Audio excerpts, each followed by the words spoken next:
pessoal, bem-vindos novamente ao Undergroundsvoice. Ouvi você que fazer receber aqui os Fest, o Vagos Metal Fest. Man, thank you so much for being here. Of course, thanks for having me. Thank you. First of all, it's a pleasure for me to meet you. I'm a fan of Confess. Thank you. Thank You you. guys did an amazing show Thank you. some minutes ago. So welcome to Portugal. Thank you, man. Yeah, it's great to be here. It's actually the first time playing in Portugal, and it's a big deal. So we're very happy to be here. How was the show? It was very good. Yeah, I mean the crowd was amazing, and I think we put on a good show. Unfortunately, one of our members couldn't. He kind of missed his flight the last minute, so he couldn't make it. But we did what we always do, and just give our 100%. And yeah, it's a beautiful city, nice weather, great fans, and yeah. Yeah. Also, but I'm like idea of creating an extreme anti-religion, anti-regime banning such an extremist country like Iran. I mean, when I was a teenager, I had this feeling of like if you have something on your chest and you want to say it, and heavy metal was that platform, that outlet that gave me the chance of expressing myself. And my views on the world, on religion, on society, on the whole world was something that I wanted to speak about, and the music was something that gave me that opportunity to be able to express. And I feel like the society that we grew up in, because of all the suppression and all the stuff that we experience in like daily, it's kind of like kind of fits with the sound of extreme metal. So I think it's something that automatically kind of like pushed me to do this type of music.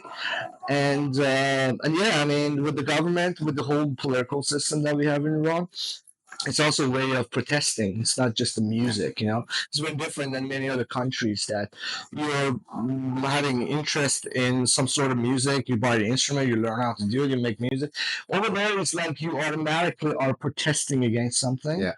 You want to be out of the box and you want to, you know, break that chain and that cage that you're trying to put your brain inside. And the heavy metal and as a whole, like extreme sort of thing that Yeah. Others a band that been through so much like prison, death sentences, or terrorist persecution, have the courage to continue and never losing your provocative profile. Yeah, because it's our identity. Like we just don't really care where we are, and we don't really care what type of group of people are against us.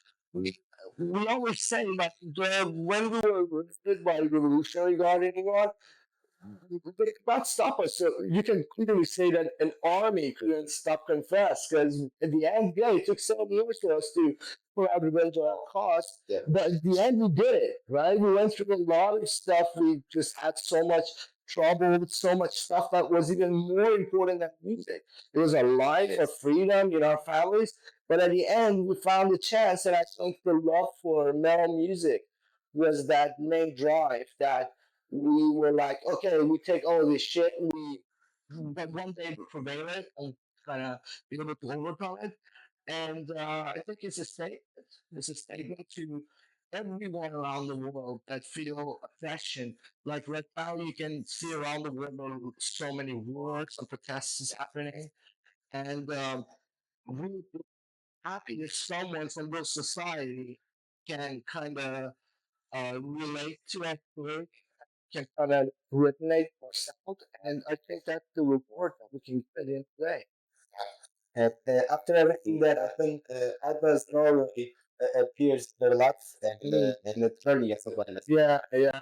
I mean, I moved to Norway in December of 2018, and I don't know I'm going to Norway. It's a very long story. Just briefly, it's that I got an offer from Norway in summer of 2018 that you can like reside over here, and I was like, and I had to give the answer. And I was like, what I know about Norway is that the Scandinavian countries are cold, it's fine for me.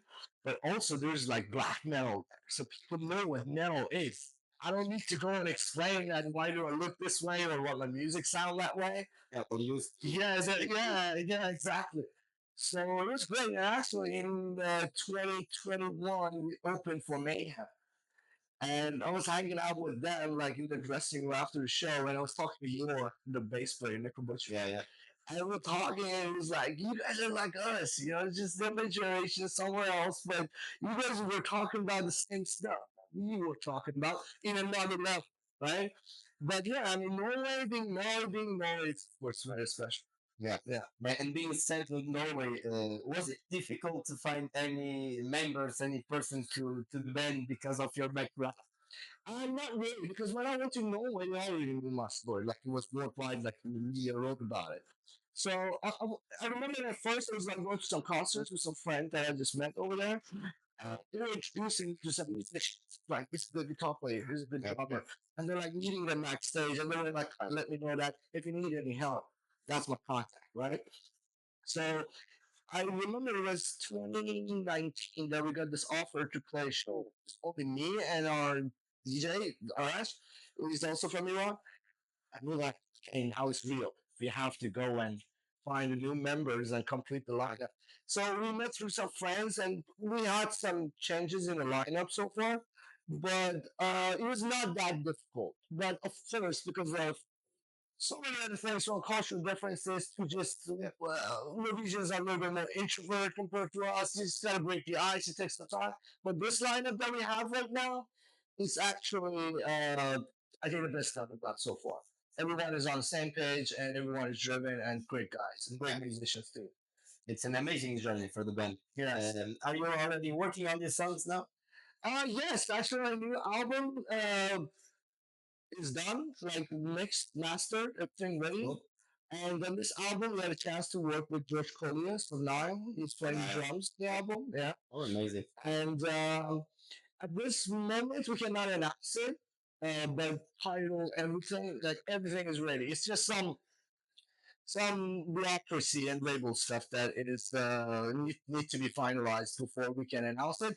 But the plan is to release single tracks and start promoting the album this year, and hopefully we can release it by the beginning of next year. Next year. Yes. Looking forward for that. Yeah, man. And finally, thank you so much for being here. Of course, man. Thank you. Good talk for me.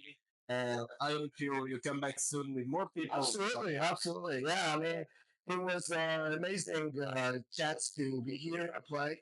Portugal is one of my favorite countries. I love Luis Figo, you know, and I love football. At the same time, it's one of my passions. So Portugal is one of the favorite countries for me. And yeah, I mean, it was a great show, and we'll be back very soon. Any last words for the Portuguese fans? Thanks for watching this. Thanks for if you were at the festival. Thanks for coming. If you're listening to Confess, just wait for the next album. And thanks for your support. Thank you so much. Thank you, man. Thank you very much. Malta, Confess na Undergrounds Voice. Apenas atentos, nós voltamos em breve.